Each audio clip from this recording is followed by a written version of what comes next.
You've reached FITTV. Stick around. We'll be right back.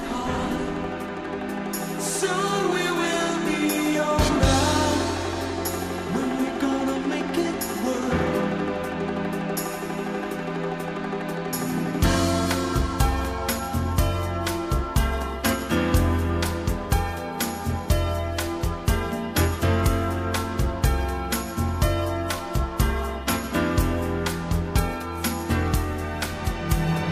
Too many people living in a secret world.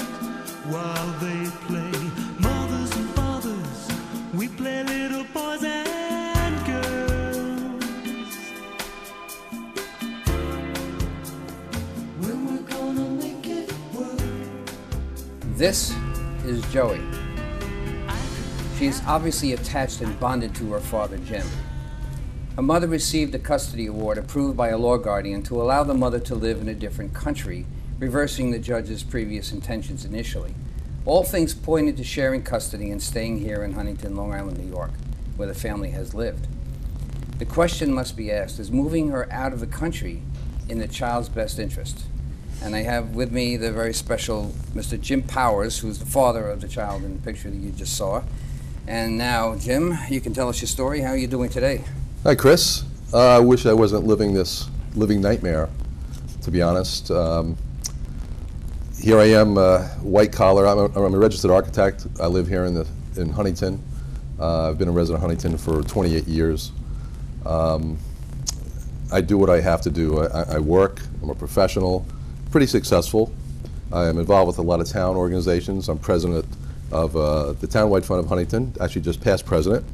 I'm president of the Criminal Men's Club. I'm a trustee of the Hextry Museum. I do some philanthropic good things, and I work hard, and I provide for my family. I entered in this relationship a couple years ago with a lady I fell in love with.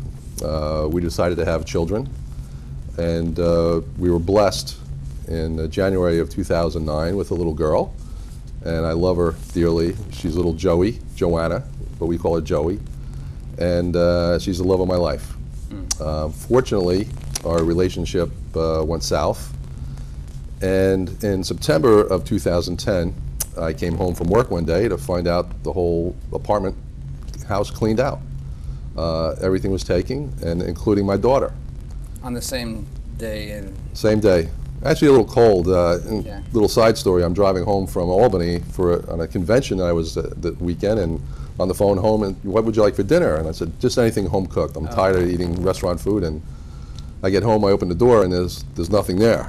So that was shocking, obviously, but scared. I was scared to find out where my daughter was. It's macabre, isn't it, a little bit? Put it this way, there was a couple hours there I just don't remember. I was in such shock. Yeah. But I called the police. They came over. They were concerned a little bit. There was a note left saying, goodbye, I'm leaving. So I said, okay, let's get the Amber Alert going. My ex was from Jamaica, and that's the island, not Queens. And I was very, very concerned that they were going to the airport, and I'd never see my daughter again. Sure. So the police said, well, we can't really do anything like that. We'll call her on the cell phone, and if she answers, we'll find out if she's okay. And they did, and she was okay. She was living locally, but they wouldn't tell me where. But I thought the inequity was unbelievable. If I took my daughter and disappeared like that, I think there would be Amber Alerts, SWAT teams, and I'd be behind bars. I mean, it wasn't like, oh, we'll just call them on a cell phone to see if everything's all right. So I think that was my first taste of the inequity of the situation. So 2 or 3 days later, I was served with papers. My ex is looking to relocate my daughter Joey to Jamaica. And I was shocked at this. This was never our intention. We live right in the village, right next to a big park, Hextry Park, which everybody knows.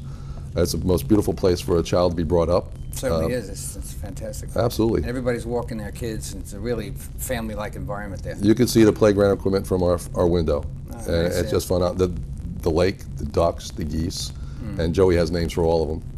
So that's the perfect place to bring her up, and we're in a nice little home there, and she's suddenly taken from that. So excuse me. So we went right to court, and well represented on both sides, and we met this court-appointed referee. We didn't get a judge, and excuse me. And right off the bat, walking right in, she greeted us. She seemed like a nice person, and she said, "We're here for an equitable situation to this, equal time, equal parenting," and sort of set the mark of where we're going to go from day one. The judge set the table from day one. Absolutely, on the record. And I was very happy to hear that, because that's really just what I was looking for. I cross-petitioned for joint custody and equal time with Joey, very similar to my older sons and the relationship I had with my first wife and my older sons. We had joint custody and equal time. And that worked out very well. That worked out phenomenally. Matter of fact, I remember, Chris, you were asking me to come on your show a number of times to sort of discuss that good side, good ending to some of the horrific things that you have to talk about and broadcast about. So it is a shame we have to do it this way, but here we are. I thought this would never come to this. You know, who would think that we'd be here? Nobody ever really does think about those things, so don't feel bad. I mean, there's a lot of people get caught. Well, I always look for the good, good in people Yeah. and good in the situation. And even through the whole court case, it was going my way. I'm very interested to see that that's what happened first up. I mean, you first went, I don't know if the discussion of mediation came up, but that kind of environment where you were settling things in an equal fashion. There was only one time, and essentially off the record, the referee would tell my attorney that they haven't proven relocation, and there's some strict guidelines you have to establish to approve that, and I wasn't here. Here I am, white-collar guy, and the biggest thing is the bonding with the child. We both love Joey. There's nothing I can say otherwise, and there's a strong bond, both of us. And I'll get into the law guardian who actually came and proved that. I have some questions about that, yeah. So everything proved that there was no reason for a relocation. And so we both had witnesses. She brought in her sister who would say how nice Jamaica is. And I brought a couple of my sons came in and said, you know, he's the good father that Nice. we say. Actually, the referee actually stopped me as I'm leaving court the one day and said, Mr. Powers, you should be very proud. You raised two very nice young men. You must be really happy. They're really great people. And I said, thank you. And I said, you could expect the same for my daughter as well. And every day was very positive, very positive. So the court is finished. The court case is finished. During that time, the law guardian is sent to both our houses to assess the situation. My ex is living in a small place about 2 miles from us, not too child-friendly. I lived in the place I just mentioned, right by Hexter Park, the only home that she's ever known. And she loves, and actually when I drove her to the house today, we drive up and she goes, "We're home." She does this little song that we're home. It's nice. cute. So the law guardian comes over and she's looking at the whole place, making sure there's a good place for the child to sleep, an area to play. Actually, she walked in and there's a bunch of toys. She goes, "Oh, this must be where Joey plays."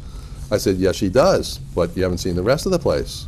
And she came into the kitchen and there's a couple toys. She came into the living room and there's much more toys. And then she saw her own bedroom, which was covered with things to play with. So she goes, "Wow, Joey does get along and play well." So through the conversation, I said, "Well, how did the place and how did we hold up?" She goes, "You know, being honest with you, there really has little to do with this as long as everything's safe. It's more to do with the bond and the parent." So during the whole time, Joey was actually hugging me, kissing me, wanting to play things and show me things, and we actually commented and giggled because Joey is so cute. You can't help. Freeze that frame at the moment, knowing what that experience looks like. You could hardly imagine a reversal at that point, right? Absolutely. Matter of fact, I asked the question. I said, "Okay, how are you voting, or how are you going to go to the court?" She says, "I really can't tell you, but I got to tell you, it's all about the bond, and you certainly have a strong, strong bond with your daughter." So I said, "Okay, we're done then, right?" She goes, "I can't say that. It's always up to the referee, but that's how we see it." So after the court time is done, we have to wait 60 days to get a decision. And you don't get the decision in court, which surprised me too. Whether good or bad, I'd love to see the look in the judge's eyes looking at us, telling us what the situation is. Cowardly, isn't it? It's very, very much so. The closing statements are done by mail with no way to object, or they could change the whole course of the trial. Rather through the heartless, closing. isn't it? Yeah, your whole life can drawn asunder Absolutely. simply by a whimsical decision in a mail letter. It's unbelievable. So I got this thing in a letter one day, and I'm looking there every day to get this. And it was 6 o'clock on a Friday morning. I'll never forget this as long as I live. A 4-page written order, and the first 3 pages is exactly how everything went in court and exactly the way I'd want to hear it. Quotes like that the child needs both parents in its life daily, and there's a strong bond between both parents. The father is doing everything right, takes care of, pays all the bills. Is there some tube and tunnel connected somewhere between Heckscher Park and Jamaica that gets you right there within seconds? I can't see this. It doesn't make any sense. No, it's not. And we'll talk about Jamaica in a second, but Yeah, okay. it is another country, but it's not just, it's not England, it's not France, it's not, Canada. It's a different place, which I'll get to. Right. But I opened this letter, and 3 of the 4 pages talks glowingly how we should be together, the child and both parents, and et cetera, et cetera. You're a And wonderful man. yeah, everything looks good, and I have a statue of St. Jude in my kitchen, which I bought during this whole thing. St. Jude is the patron saint of hopeless cases, and I felt like I was in one during this. And actually, I'm named after him. My middle name is St. Jude of Thaddeus. That's my middle name. Oh, Thaddeus. So he's my patron saint. So I patted him on the head after every paragraph, turned the page, the 4th page, and it said that the child should be with both parents. They're good parents. They do the right thing. However, I agreed to the relocation. It'll be better for the mother. She'll be comfortable with her family, even though she's been up here for 5-6 years already, and really isn't that tight and close to her family. Obviously said differently in court, but we agreed to the relocation, and the father will get Joey for 6 weeks during the summer, and he'll be able to be flown down to Jamaica to visit with the daughter once a week during the winter. And I get daily phone call, a daily phone call, and Skype 3 times a week. And I almost fell on the floor. I could not believe this was happening. I always thought it was a joke, and I got the wrong paper, or I didn't wake up yet. So I went through a lot of different things, including throwing water in my face, and the brash reality of this whole thing hit me. Yeah. I tell you, it's not. Don't feel alone. A lot of people have gone through the same thing, but it doesn't make your pain any better, because you're not talking about just yourself. You're talking about your emotions, based on the health and well-being and life of someone else who may not be able to get to you in the way that you could deliver. There's a missing element between court matters such as these and where the common sense lies. And I always find that the people who make these decisions are unfortunately not in a good place to be making those decisions. If you ask me, they shouldn't be going to court at all. Let's see if I can step in here for a minute and just go back and see how your existing family was. I did have joint custody. I'd like to touch on that before you get into the Jamaica thing. Because we've talked before, and I knew your kids, and I certainly, respect every bit of your fatherhood in these regards. I felt totally comfortable with you and your kids. I loved your kids. I mean, and they seem to be, yeah. I always used to joke about them. Remember my joke? Well, you call them the presidents. Hey, you remember it, all right. All the president's men. Because they had, what's the name? They had presidential names. My son's names are Jackie, James Jimmy, Thornton, Jackson Tyler, and Jared Townsend. If that's not the president's names, forget it. But those kids, in my opinion, they were well bred, and of course your ex-wife has something to do with that. Of course. And the balance of that was a shared parenting arrangement. It was. We had equal time. The children would spend 3 to 4 days at the mother's place. And that was an out-of-state. Let's bring that in. Well, originally we both lived in Huntington, and she lived a mile away. But it went. And we used my house as the residential house, and that's where they caught the bus and that sort of thing. And that lasted. We did that for about 5 or 6 years. Oh, was it that long? Okay. Yep. Yeah. And it worked out very well. And my ex ended up being remarried to a gentleman in Massachusetts, and they bought a place up there. And she actually commuted to see her husband because the kids were here. But after a while, when the kids got older, they sort of talked the kids into moving, because you could buy a huge house up there. So each one had a suite of rooms, and it's in the woods. It's scenic. It's a nice place. So they talked the children into moving. They asked me if they could move, and I granted that. And Okay. we were still very close. They came down every other weekend. I went up there for all their sporting The events. thing is, you guys communicated together. You Yes. were able to work this out. Yes. Even though you knew you had to be apart and separate, you were able to share in the managing of the children's needs day to day. That's right. You really ran Absolutely. that well, and I respect you for that. Thank you. So out of this example, which I felt should have been part of your case, in my opinion, It was. That came up. how it came up, or was it? Well, my sons were witnesses. Yeah, that's right, So that the was whole part of it, scenario yeah. came up. The transference of that success was lost. It's like this is the same thing I was asking for now. Joint custody, equal time. Right. That's all. I'm not looking to take Joey away from her mother. I would never ever think about that. However, it has no problem on the other side. They have no problem saying we can take Joey away from their father Right. 5 months at a time, and I'd be involved with her daily life. There's physically no way to be involved in her daily life. Phone call or Skype or nothing. Yeah. I'm really just a guy on a screen Right. and a voice on the phone, It's not good which enough. she You will can't have the if that screen happens. as well. You know, it just doesn't work. It doesn't work. Yeah. And after a while, you sort of resent it. Oh, I got to make a call at 7 o'clock, or I got to jump in front of a computer at this time. She's a young child. She's 2 years old. It's a game now. Yeah. It's not going to be a game in a few years. Right. It's not. Right. The missing father is one of the most serious elements in our society. And by not keeping in touch with her or not having her in touch, Right. not just physically, but you know the in touch aspect of parenting by fathers, Right. is one of the most serious elements in this country's missing characterization of what we think of. We're the only country that divorces the rate we do. We're the only country over Yes. 50%. The nearest country to us is like 20%, and that's England. After you get to that, there's nobody over 10%. Right. So we have a very serious issue. Let's continue. Now this child is now in the probability of going forward, of being in transition from a place no longer in your area. So tell Right. me a little bit about that Sure. place where that kid is going, Let me just. according to the court. Absolutely. Oh, you want to go something No, to fill in? Nope. Let me just show you where we are legally right now. All right. Right after she got the decision, which is about the week before Father's Day, the plans were that I would have Joey for over the Father's Day weekend, which would be natural. She got the decision that week, and she took off to Jamaica instantly. I did not get to say goodbye to my daughter. I did not get to hug her. I did not see her on Father's Day. Did not hear from her at that time for like 3 days. I had no idea where they were until I got an email, we're in Jamaica. Okay. So that's unbelievably scary. And I'll tell you what Jamaica is. Going back to where we are legally, my lawyers jumped on getting a temporary stay of this order and were granted it almost immediately within 24 hours.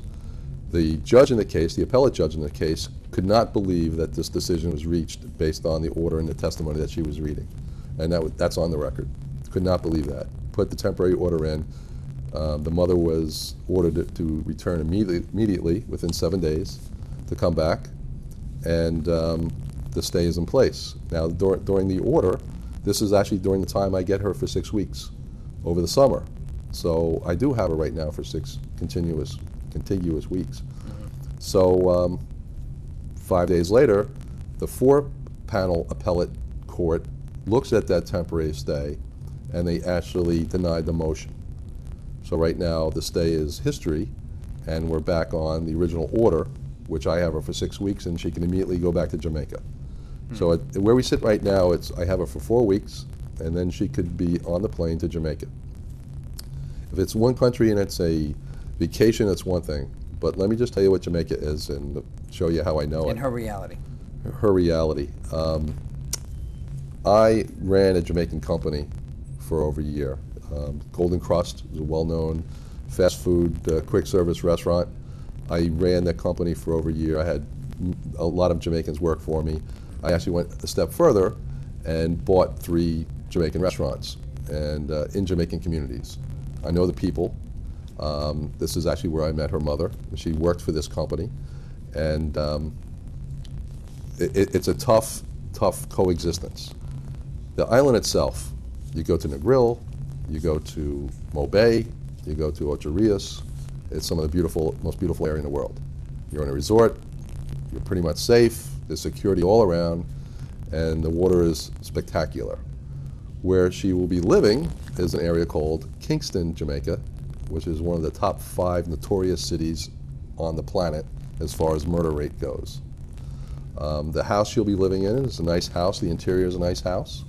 It's set on about a half an acre, so if you relate it to American property. There's a wall around the property and wire above that. There's a gate that you have to be buzzed in to get into the property. And there are steel bars on all the windows, the doors, the patios to stop people from getting in. Is that relatively customary in That's this section? typical. That's typical. It's typical. That's typical. Okay. They live in a good section. You can't walk around the block, but that's a good section of Kingston. But the baby can walk around the block. No, no, no. Nobody can walk around the block. You can't walk outside those walls. Okay, you could be picked up, shot, you know, mugged. You're at least going to be hit on for money. That part's guaranteed. There are deadbolts on the doors going in. There's deadbolts within doors inside the house by the living quarters in case you break in, actually get in. To break into the house, you have to go through 3 sets of deadbolts, and then another grate, and it's like bars, like jail bars. Okay, the house is nicely decorated, nice big spaces. When the brother-in-law who owns the house is away on vacation, or excuse me, on business for the weekend, the company sends an armed guard to sit on the front lawn. Case in point, the 3 of us go out for a little cocktail. Was any of that brought into the case? Was any of that discussion Yes. just brought up? It Yes. was brought up? Oh, yes. I brought this up. It's on the record. Oh, yeah, absolutely. Absolutely. How it gets twisted? Oh, we have gated communities here on Long Island.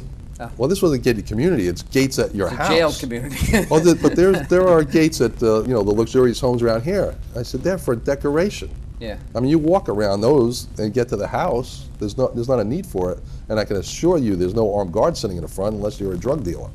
Okay, so this is the way of life. It's not thought of as anything extra. How much time did this law guardian spend with you and the kid? She spent 40 minutes maybe in that, which we sort of connected, I thought, actually. Law guardian has a man in her life about my age. She's probably maybe 40 years old at this point. I'm not sure if she has kids or what the situation is. But she definitely made a connection with Joey's mother, though. They definitely connected. And her rulings and her actions since then are really directed on the mother's well-being and not my child's well-being. Right. One, how can you agree to send my daughter to a third world country in a bad situation and with bad education and crime and prejudice and racism as compared to staying here in Huntington and have both of us? It's a no-brainer as far as I'm concerned. Tell me, how in 40 minutes can anyone, never mind a law guardian, I know that they're not basically psychologically trained, they're trained in legal matters in terms of rights to the child, which I don't know how you give a child right who doesn't even understand them, but if there were that position, I would say to you, how does that happen? It's a mistake. Well, the only thing I can answer this, and again, she always used the term bond. It's all about the bond. She didn't really care about everything else and who I was, whether I was a mass murderer or, I was abusing my daughter or anything How like about that. she doesn't understand what a father's bond is? That's possible. That's possible. I thought if there was no interaction between Joey and I, or it was just a gray area, she wouldn't be able. She'd have to come back and see more. So in 40 minutes. But she saw a great bond between us. So it was black and white. It was letter law. It was no issue when she walked out that door. They have a great bond. This case is closed. In my opinion, if the bond, this is because I know I wasn't there, but in general, my thought process is that no one can do that effectively in 40 minutes. Well, I don't agree. care who you are. Well, you may be able to do it. You'll have a first impression for sure. So the world is based, and your future is based on this first impression. That's my point. I mean, how can you? It's not my future. I'm still going to be living here in Huntington no matter what. This is all about Joey. This is all about Joey's life. Right. And she just ruined Joey's life and her possibilities on a 40-minute visit and befriending her mother. She made the decision for it would be best for her mother. And her mother's going to have a good time sitting there in the house and doing what she can do and having people watch the baby while she does what she wants to do. And she'll feel very comfortable. She didn't quite fit in here in the States. She didn't want to, so she didn't really try at all. But there's so many opportunities here. She had a nice job. She just quit it. She doesn't want to look for work. You know, she's just really looking for the easy way at this point. Just on the legal matters, just real quick, so we only have a couple of minutes left in the show. There was Lenz versus Lenz and Leish versus Leish. These are various cases that were from out of this country, but Yes. they were also in the civilized country. One was to Spain, the other one was to Germany. And then you have Trapia, which is the case that everybody uses about moving out of state. Right. Now, anytime you give discretion to a judge in any of these cases, I don't care what it is, it removes the inherent nature of being an institution within itself. Every family is an institution in itself. So every element that has to do with that doesn't play in everyone else's life. I could never figure out how that overplayed the reality. But looking at how they run the system, a law guardian in that short a period of time can come in and make that kind of decision. Right. That doesn't work for me. Absolutely. Well, you mentioned Trapia, and that's been the case that's named in every sort of relocation program. Right. You won't hear that anymore. You're going to hear Powers versus DePass. Yeah. And that will be the case for the next 50 years in this country when a white-collar professional person has a child and does the right thing by the child, has a great bond with his child, gets that child stripped from him and taken to a third world country. Not a Germany, not a Spain, not in England, not a Canada, but a really, really bad situation. And if that happens, we all should be concerned, with all your kids. No one has a chance. Right, this is absolutely the problem we have in this country is we use someone else's existence that has some kind of codification in it, which I always say you can't adjudicate relationships. How can you manage a pattern of development from one family to another? It just can't be done. Everybody operates differently. There's only cultural norms that you can come up with and compare, but you still can't do it in this way. So I would like us to mediate first, if we could, going forward. And I wish that you had that opportunity. And I'm sad in the beginning it appeared that the judge had previously intended to grant equal parenting. We had one opportunity to mediate this. The judge told the law guardian to go out into the hallway and talk to both of us. This was the judge's idea. Joey would stay in the States during the school year, joint custody, joint time, and spend summers in Jamaica, where she'd get to see her mother's family. It sounded interesting. The mother wasn't going for it, and well, I guess she guessed right. She must have known something that I didn't know. Well, to help you and other people, I'm afraid we're going to have to wrap this up. But there's a besides the crawl that we placed in here, why don't you say a little bit about this fundraiser that you can help yourself through this? We are having a fundraiser, and we'll put the thing down on the bottom of the screen here. Yeah, they see that. Yeah. And it's to do this. It's really to keep Joey here in our country.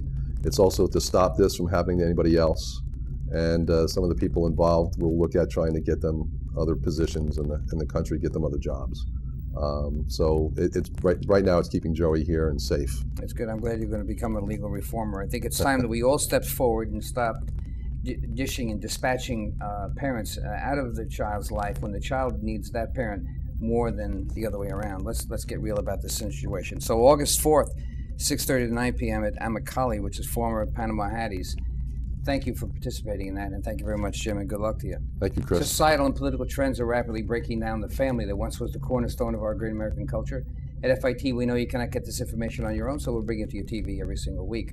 Of course, we always invite all opposing views. Not too many people oppose us, by the way, Jim, because we're pretty much on the money. My name is Chris DiMaggio. Thank you for watching FIT TV, and we'll see you again next week.